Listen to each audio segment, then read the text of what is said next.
Praxis 5713 Assessment of Reading Skills Preparation Quiz. Question 1. A student is revising an essay and wants to improve the following sentence by using more active voice. The ball was thrown by the pitcher. Which of the following revisions successfully changes the sentence to active voice? Is it? Option A. The ball was thrown. B. The pitcher threw the ball. C. The ball was being thrown by the pitcher. Or D. Throwing the ball, the pitcher was. The correct answer is B. The correct answer is B. This question tests the understanding of active and passive voice. In active voice, the subject of the sentence performs the action, the pitcher threw. In passive voice, the subject receives the action, the ball was thrown. Option B restructures the sentence so that the doer of the action, the pitcher, becomes the grammatical subject, and the receiver, the ball, becomes the object. This is the correct active voice construction. Options A and C are still in passive voice. The ball is still the subject receiving the action. Option D is a grammatically incorrect and awkward attempt. Question 2. A student is writing a business letter to apply for a job. Which of the following closings is the most appropriate and professional for this context? Is it? Option A. Later, dude. B. Thanks, and I hope to hear from you soon. C. Sincerely, followed by the student's type name. Or D. Yours truly. The correct answer is C. The correct answer is C. This question assesses understanding of appropriate register and conventions in professional correspondence. A job application letter requires a formal and professional tone. Sincerely is a standard, widely accepted, and appropriately formal closing for a business letter. Option A is wildly inappropriate and informal. Option B, while polite, is a sentence, not a standard closing salutation.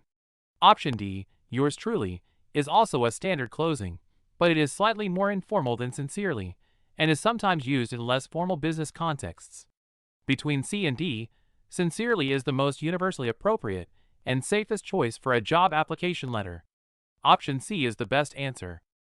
Remember, we can take your Praxis 5001 exam for you, remotely and undetected, with pass score guaranteed. Message us via the number in the bio. Question 3. A student is writing a narrative essay about a memorable experience.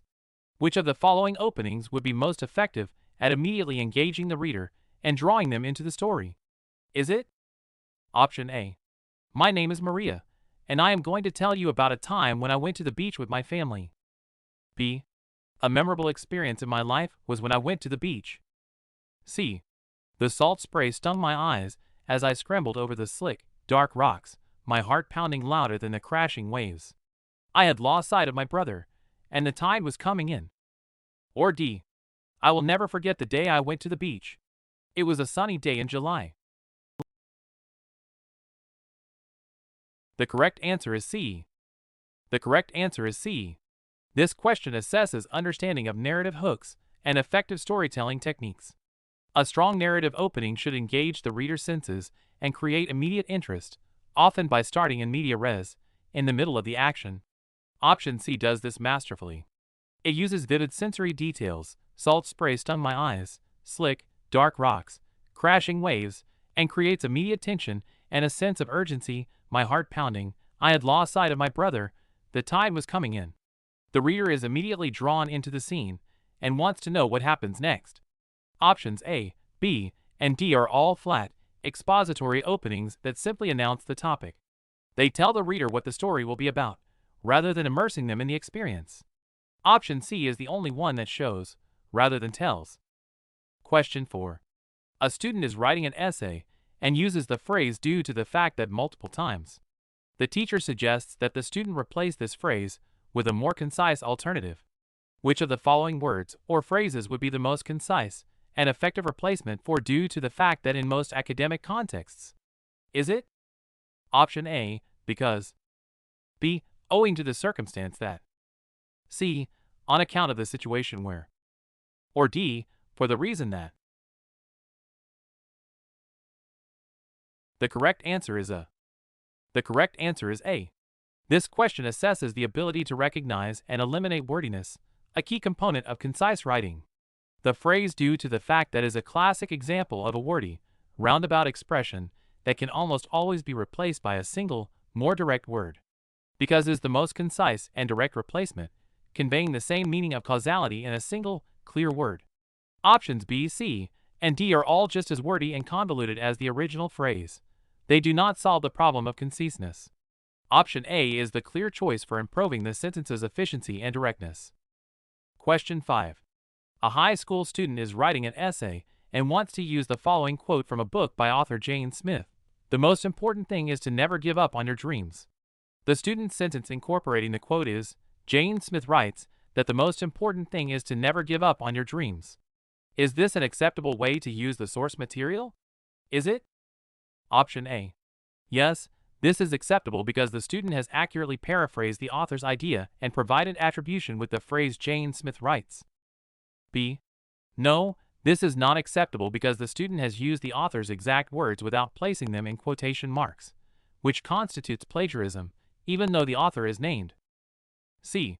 No, this is not acceptable because the student has not provided a page number for the citation. Or D. Yes, this is acceptable because the student has named the author, and as long as the idea is attributed, it does not need to be in quotation marks. The correct answer is B. The correct answer is B. This question tests a fundamental principle of academic integrity and source integration, the distinction between paraphrasing and direct quotation. The student's sentence uses the author's exact words. The most important thing is to never give up on your dreams, without any alteration. When a writer uses another person's exact language, they must enclose those words in quotation marks to signal that they are a direct quotation. Simply naming the author is not sufficient.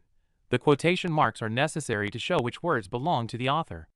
Option B correctly identifies this as a form of plagiarism, even though attribution is given. Option A is incorrect because this is not a paraphrase. It's a verbatim copy. Option C raises a separate issue, page numbers, that, while important in some citation styles, like MLA or APA, is not the primary error here. The core error is the lack of quotation marks. Option D is factually incorrect. This question highlights a common point of confusion for student writers. How many did you score out of 5? Let us know in the comments below. Also, tell us which exam we should cover next. If you found this video helpful, please like, share, and subscribe for more.